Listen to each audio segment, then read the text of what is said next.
Hello everyone, welcome to our channel. अब हम metric space का सेकंड पार्ट कंटिन्यू कर रहे हैं। तो इस टॉपिक में हम टोपोलॉजी स्टार्ट कर रहे हैं मीट्रिक स्पेस की। तो उसका जो सबसे पहला टॉपिक है ओपन स्फेयर। ओपन स्फेयर क्या होता है? एक्स डी मेरे पास कोई भी मीट्रिक स्पेस है, एक्स नोट मैंने कैपिटल एक्स में से उठाया है, and r greater than zero मेरे पास कोई भी रियल नंबर हो गया। देन ओपन स्फेयर की definition with radius r and centre x naught S r over x naught. इसमें वो सारे एक्स आएंगे जहाँ पे D x x naught less than हो जाएगा आर पे। यहाँ पे ये इनइक्वालिटी फॉलो करती है। अब जो ये ओपन स्फेयर है हमारे पास डिफरेंट इसकी रिप्रेजेंटेशन हो सकती है। जहाँ यहाँ पे एस कर रहा है तो इस ओपन स्फेयर को बताएगा, बट यहाँ पे हमारे पास जहाँ पे बी है तो ये ओपन बॉल को बताएगा। याद रखना, ओपन स्फेयर और ओपन बॉल हमारे पास क्या होता है? सेम होता है। नेक्स्ट पढ़ेंगे हम क्लोज स्फेयर के बारे में। एक्स डी मेरे पास क्या है? कोई भी मीट्रिक स्पेस आ गया, एक्स नोट मैंने कैपिटल एक्स में से उठाया, आर ग्रेटर देन ज़ीरो मेरे पास कोई रियल नंबर है। देन क्लोज्ड स्फेयर है with centre x naught and radius r is defined as S r over x naught. इसमें वो सारे एक्स आएंगे मीट्रिक स्पेस के जहाँ पे D X naught minus D X की value less than equal to R आ गई। ये डेफिनेशन है क्लोज स्फेयर की। जैसे ओपन स्फेयर को हम कहते हैं ओपन बॉल, ऐसे ही क्लोज स्फेयर को हम बोलेंगे क्लोज्ड बॉल। अब यहाँ पे डिफरेंस क्या होता है? क्लोज्ड बॉल अगर हमें कहीं लिखा हुआ रखा जाए एस आर की फॉर्म में, बॉल की फॉर्म में, क्या फ़र्क होता है? तो यहाँ पे अगर ओपन बॉल्स में देखा जाए तो यहाँ पे पेरेंथेसिस यूज़ होती है और यहाँ पे स्क्वायर ब्रैकेट यूज़ होती है क्लोज ब्रैकेट में। अब हम पढ़ेंगे कि डिफरेंट मीट्रिक स्पेस में जो हमारा ओपन और क्लोज स्फेयर बताते क्या हैं। जैसे अगर मैं यूजुअल मीट्रिक स्पेस उठाऊं, यहाँ पे D x not D x ये इनइक्वालिटी लिखूं और यहाँ से इसकी by the definition of distance function मैं निकाल लूँ, तो यहाँ से मैं प्रूव कर सकती हूँ कि जो ओपन स्फेयर होता है यूजुअल मीट्रिक स्पेस में वो क्या होता है? Open interval. क्लोज्ड स्फेयर होता है यूजुअल मीट्रिक स्पेस में क्लोज्ड इंटरवल। जस्ट आगे है हमारे पास इन डिस्क्रीट मीट्रिक स्पेस में। डिस्क्रीट मीट्रिक स्पेस में हमारे पास ओपन स्फेयर क्या होते हैं और क्लोज स्फेयर क्या होते हैं। अब हम जैसे हमने डिस्क्रीट मीट्रिक स्पेस लिया है, एस आर ओवर एक्स आ गया, हमने यहाँ पे डेफिनेशन ली ओपन स्फेयर की। ओपन स्फेयर निकालते हैं हम। पहले कहते हैं कि आर की वैल्यू ग्रेटर देन 1 ले ली, सपोज करो मैंने 2 ले ली। ये डिस्टेंस फंक्शन हमेशा लेस देन 2 आता है।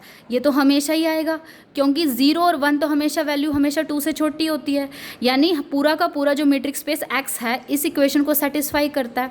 तो ओपन स्फेयर आ गया मेरा पूरा का पूरा एक्स।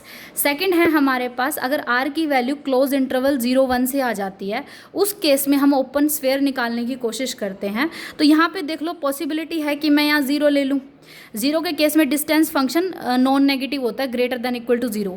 ये लेस देन 0 तो होगा नहीं, यानी इसकी वैल्यू किसके इक्वल हो जाएगी? 0 के इक्वल। अगर इसकी वैल्यू 0 के इक्वल हो जाती है डिस्टेंस फंक्शन की, तो x इक्वल टू वाई, तो कौन से x आएंगे यहाँ पे? जो x नोट के इक्वल आएंगे।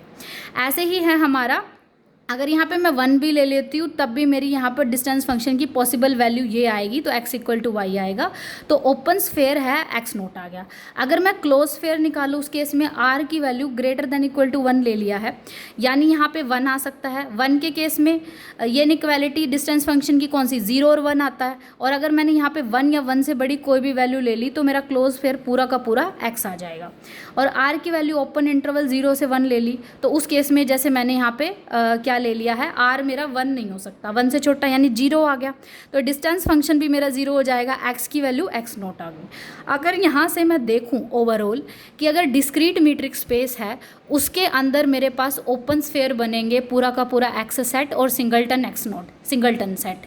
और अगर क्लोज स्फेयर की बात करूँ मैं डिस्क्रीट मीट्रिक स्पेस में, जो मेरे यहाँ पे क्लोज स्फेयर बनेंगे पूरा का पूरा x सेट और हमारा एक सिंगलटन सेट, ये हमारे क्लोज्ड स्फेयर बनेंगे। अब बात करते हैं हम usual metric space r square d के अंदर। ठीक है, एक्स नोट की वैल्यू ले ली मैंने 0,0 और आर ग्रेटर देन ले ली। यहाँ पे अगर मैंने S r over x note डाला, एस आर ओवर 0,0, और बाय द डेफिनेशन है इसकी जो डेफिनेशन होती है हमारे मीट्रिक की हम पीछे कर चुके हैं, ये है। और यहाँ पे एक्स नोट है तो यानी y1 और y2 की वैल्यू कितनी होगी? 0। सेंटर मैंने खुद अपनी मर्जी से चुना है तो यहाँ पे 0,0 आ गया हमारा, ये आ गया। तो जो मेरा डिस्टेंस फंक्शन है हमारा डी x1 x2 0,0 जो मैंने एक्स नोट को लेके यहाँ पे डिफाइन किया है, ये आएगी हमारे पास वैल्यू। तो ये हमारा बन जाएगा ओपन स्फीयर SR/0,0। इसके अंदर R² के वो एलिमेंट आते हैं जो इस कंडीशन को सेटिस्फाई करते हैं। देखो अगर मैं यहाँ इनइक्वालिटी ना होके हमारा इक्वल हो जाता, दोनों तरफ स्क्वायर कर जाते, x1 का स्क्वायर प्लस x2 का square is equal to R² आ गया। तो ये किसको को रिप्रेजेंट करता है? ये रिप्रेजेंट करता है सर्कल को, क्योंकि यहाँ पे इनइक्वालिटी लगी हुई है तो सर्कल को बताता है इंटीरियर ऑफ अ सर्कल। तो यानी अगर R²D मैं मीट्रिक स्पेस डिस्कस कर रही हूँ तो उस केस में अगर मैं open sphere with a centre 0,0 लेके बनाती हूँ, या अगर और भी लूँगी मैं तो अलग अलग आ जाएगा। उस केस में हमारा as it less than equal to R, तब भी ये मेरा सर्कल ही बनाएगा। तो अगर मैं बात करती हूँ R²D में, जो ओपन स्फीयर होता है वो क्या होता है मेरे पास? इंटीरियर ऑफ अ सर्कल होता है, ठीक है। और ऐसे ही अगर मैं क्लोज्ड स्फीयर निकालती हूँ वो क्या होता है? पूरा का पूरा सर्कल होता है। यहाँ पे अगर लेस देन होता है इंटीरियर और इक्वल टू है तो मेरा बाउंड्री भी। तो यानी R²D के अंदर ओपन स्फीयर बताता है इंटीरियर ऑफ ए सर्कल, और जो क्लोज स्फीयर बताता है वो बताता है हमारा पूरा का पूरा सर्कल। R²D में मैंने बहुत सारी डेफिनेशंस पढ़ी थी डिस्टेंस फंक्शन की, जिससे वो मीट्रिक बनाता है। तो सेकंड डेफिनेशन है D of x1, x2, y1, y2। तो मैक्सिमम आता है x1 - y1, और हमारे पास यहाँ पे कोमा आएगा x2 - y2 का। तो यहाँ पे अगर मैं SR/x0 ले लूँ, 0,0 अगर मैं सेंटर ले लेती हूँ तो यहाँ पे मैं डिफाइन करती हूँ। तो यहाँ पे हमारे पास क्या हो जाएगा? यहाँ पे x1 x0 हो गया, x1 x2, और यहाँ पे 0,0 सेंटर ले लिया मैंने। तो उस हिसाब से मेरी डिस्टेंस की ट्रांसफॉर्मेशन हो जाती है ऐसे, x1 का मोड प्लस x2 का mod less than equal to R आ गया। अगर मैं यहाँ पे इक्वालिटी ढूंढूँ और डिफरेंट मॉडल्स की कंडीशन बताऊँ तो यहाँ से मुझे 4 इक्वेशन मिल सकती हैं। 4 इक्वेशन आपस में इंटरसेक्ट करके स्क्वायर बनाती हैं। क्योंकि यहाँ इक्वालिटी है तो ये रिप्रेजेंट करता है ओपन स्फीयर, किसको? स्क्वायर को, interior of a square. Similarly as in previous definition, तो अगर ये इंटीरियर ऑफ ए सर्कल है, इंटीरियर ऑफ ए स्क्वायर है जिसकी साइड कितनी होगी? 2R। तो यहाँ पे अगर क्लोज स्फीयर की बात करें, ये स्क्वायर को रिप्रेजेंट करता है जिसकी साइड होगी मेरे पास 2R। थर्ड डेफिनेशन है हमारी ये वाली। इससे अगर मैं x0 को 0,0 मान के इसको अगर सॉल्व करती हूँ तो यहाँ पे x1 प्लस x2 का mod less than equal to R आएगा, और SR और x0 की वैल्यू, ठीक है। ये है तो ठीक है क्योंकि यहाँ डेफिनेशन डिफरेंट है। तो यहाँ पे जब हम इसको प्लॉट करते हैं इस डेफिनेशन के अकॉर्डिंग, तो ये मेरे पास एक डायमंड आता है, या फिर मैं इसे कह सकती हूँ एक स्क्वायर जिसको मैंने 45 डिग्री रोटेट किया हुआ है, ठीक है। तो और क्लोज स्फीयर है x0 के अकॉर्डिंग, तो ये मेरे पास पूरा का पूरा डायमंड, ये इंटीरियर है डायमंड का, और ये मेरा क्या आ गया? पूरा का पूरा डायमंड आ गया हमारे पास, ठीक है। अब हम क्या करते हैं? नेबरहुड के बारे में पढ़ते हैं, जो मेरा टॉपोलॉजी का पहला एक्चुअल टॉपिक है। क्या है? XD अगर मेरे पास कोई मीट्रिक स्पेस है and x belong to x है, और A कोई हमने सबसेट ले लिया x का, ठीक है। तो A को मैं कहूँगी नेबरहुड है x का, कब? इफ़ देयर एग्जिस्ट क्या? एक ओपन स्फीयर, ठीक है, with centre x and contained in A, SRX contained in A। अगर किसी ने यूजुअल टोपोलॉजी कह सकते हो, या तुमने R में हमने नेबरहुड पढ़ा है, तो हमारे पास क्या हो जाएगा? ये कहते हैं हम कि A मेरा नेबरहुड हो जाता है x का, कब? If there exist open interval, यानी एक ओपन इंटरवल एग्जिस्ट करे जाएगा हमारा ये वाला x के लिए, जो कंटेन होता है A में। तो इस डेफिनेशन के A नेबरहुड हो जाएगा इस x का। मीट्रिक स्पेस में क्या है कि A को नेबरहुड कहेंगे x का, कब? If there exist a open sphere. Open sphere, यहाँ पे ओपन इंटरवल था, यहाँ पे ओपन स्फीयर है, और हमें पता है R के अंदर ओपन स्फीयर ही ओपन इंटरवल बन जाता है। If there exist a open sphere, ठीक है, जिसका SR, जिसकी रेडियस कितनी हो गई? R, सेंटर हो गया x है, जो कंटेन हो जाएगा A के अंदर, ठीक है।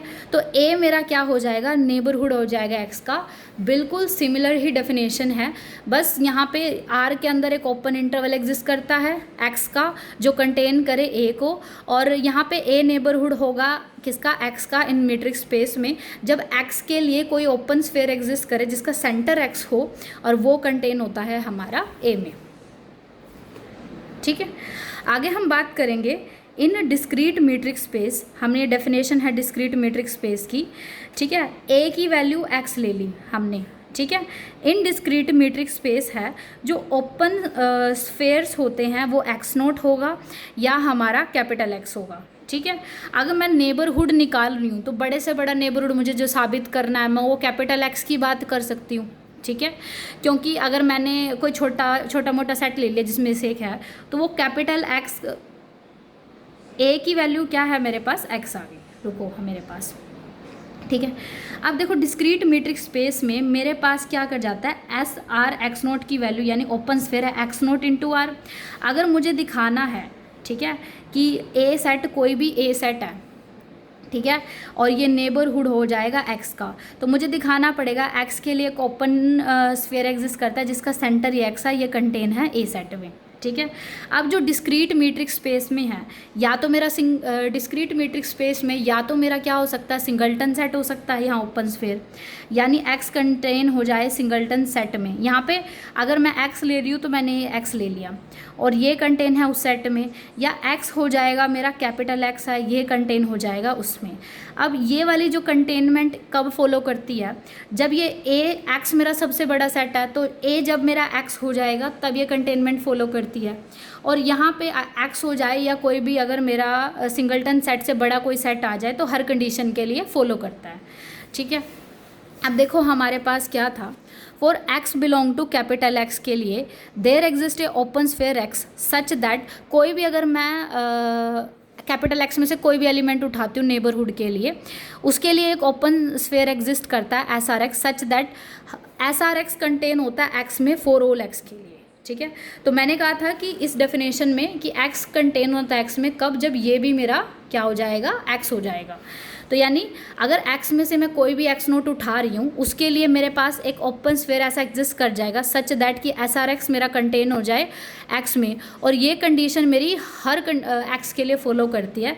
तो मैं कह सकती हूँ कि एक्स मेरा नेबरहुड हो जाएगा अपने सभी पॉइंट का, ठीक है, न्यू जोन में। अगर यहाँ पे मैं एक्स बिलोंग टू एक्स के लिए ओपन स्फेयर एक्स ले लूँ, अगर मैंने एक्स उठा लिया है कैपिटल एक्स से, ओपन स्फेयर ले लिया मैंने सिंगलटन एक्स, और ये कंटेन हो जाएगा एक्स में किसी भी ए में, इससे बड़ा कोई भी सेट हो इस सब के लिए हो जाएगा।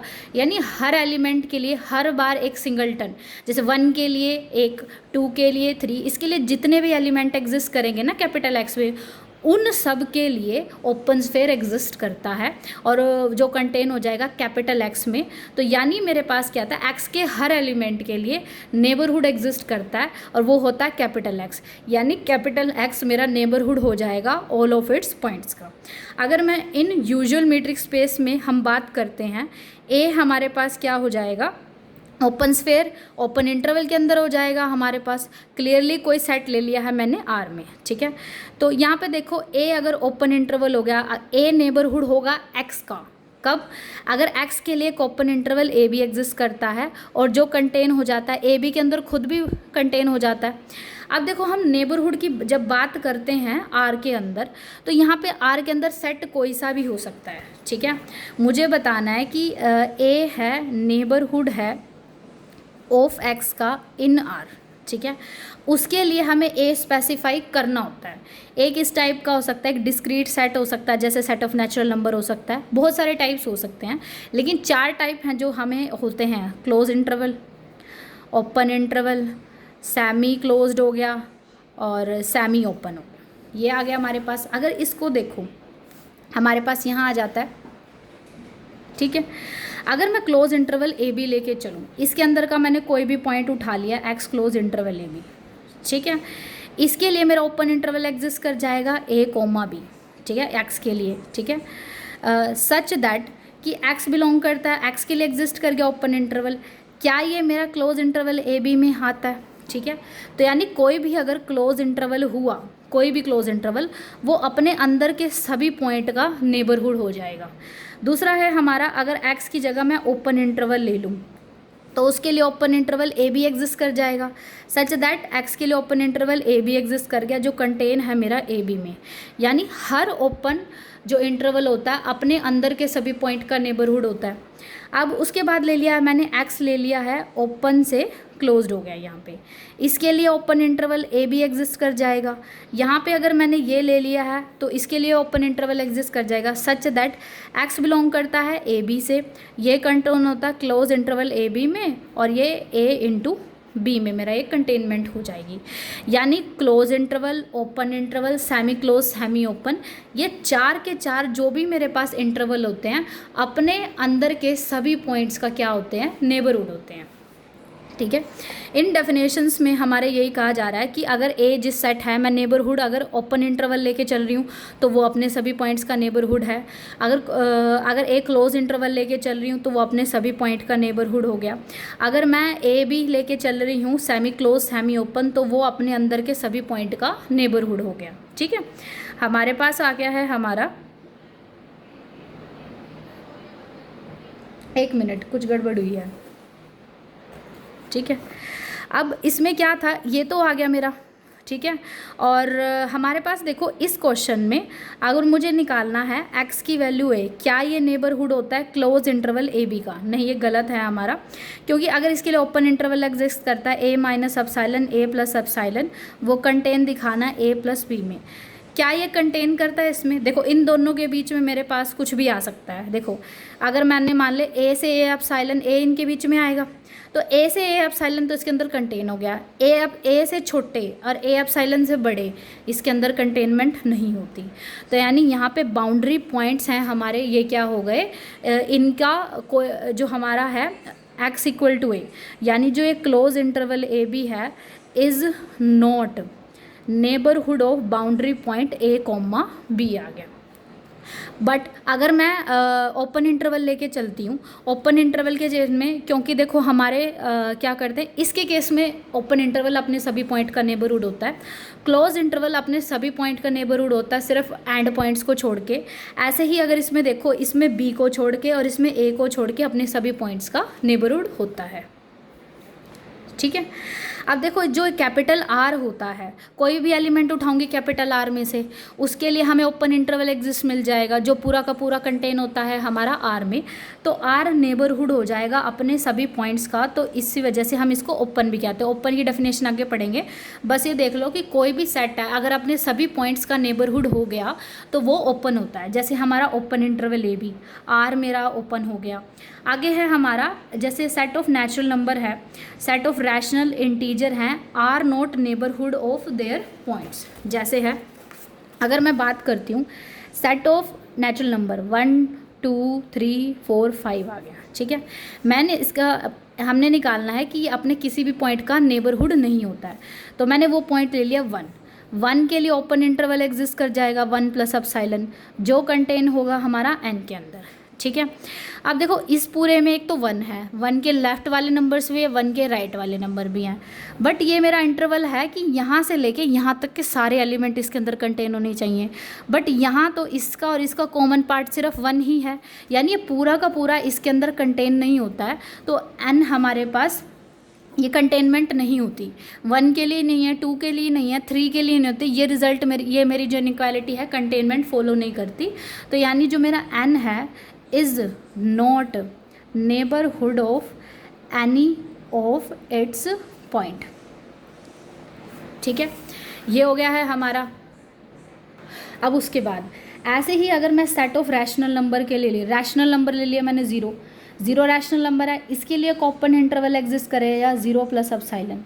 क्या ये रैशनल में कंटेन होगा? देखो ये है मेरे पास एक ओपन इंटरवल, किसी भी ओपन इंटरवल में मेरे पास रैशनल मार्क्स नंबर भी होते हैं और इरेशनल नंबर्स भी होते हैं, यानी ये पूरा का पूरा इसके अंदर कंटेन नहीं करेगा क्योंकि इसके अंदर इरेशनल नंबर है, ये इनइक्वालिटी फॉलो नहीं होती, किसी भी रैशनल नंबर के लिए फॉलो नहीं होगी। तो यहाँ मैं से कह सकती हूँ कि जो रैशनल नंबर है अपने किसी भी पॉइंट्स का नेबरहुड नहीं होगा। ऐसे है मेरे पास मैंने किया है, तो सेट ऑफ नेचुरल नंबर अपने किसी भी पॉइंट का नेबरहुड नहीं है, रैशनल या अपने किसी पॉइंट का नेबरहुड नहीं है, इंटीजर भी नहीं होगा, और आई यानी इरेशनल नंबर्स भी अपने किसी पॉइंट का नेबरहुड नहीं होंगे। ठीक है, उसके बाद देखो हमारे पास जैसे 1 है, 1/2 है, 1/3 है and so on up to, ये हमारे पास नॉट नेबरहुड है ऑफ इट्स पॉइंट्स। एक मिनट, ओके तो ये जो सेट है जैसे 1/n टाइप का सेट होता है ना हमारा, ठीक है, ये भी अपने किसी पॉइंट का नेबरहुड नहीं होता, हमने ये सीक्वेंस एंड सीरीज़ में देखा था, ठीक है। आगे है मेरे पास ए फाइनाइट सेट है which is not neighbourhood of its point. कोई भी अगर मैंने फाइनाइट सेट लिया वो अपने किसी भी पॉइंट का नेबरहुड नहीं है तो वो भी क्या नहीं होगा, ठीक है, वो अपना किसी भी पॉइंट का नेबरहुड नहीं है। अब जो मेरा आज का जो लास्ट है रिजल्ट है वो क्या है, m और n दो सेट हैं जो नेबरहुड हो जाएंगे x के, तो यहाँ से हमारा m इंटरसेक्शन जो n है वो भी हो जाएगा, क्या हो जाएगा, मेरा नेबरहुड हो जाएगा x का। यहाँ तक है। नेबरहुड की अगर मैं इंटरसेक्शन निकालूँ, ठीक है, तो वो भी क्या होता है, मेरा नेबरहुड होता है। तो यहाँ हमारा लास्ट टॉपिक आज का ख़त्म होता है। कल हम शुरुआत करेंगे ओपन सेट से, फर्दर टोपोलॉजी पढ़ेंगे हम, open set, close set, isolated point, limit point, जो हमारा मीट्रिक स्पेस में आएगा। आज के लिए इतना ही, थैंक यू। अगर आपको हमारा कंटेंट अच्छा लग रहा है तो शेयर, सब्सक्राइब एंड लाइक। अपना फीडबैक ज़रूर दीजिए कमेंट्स में।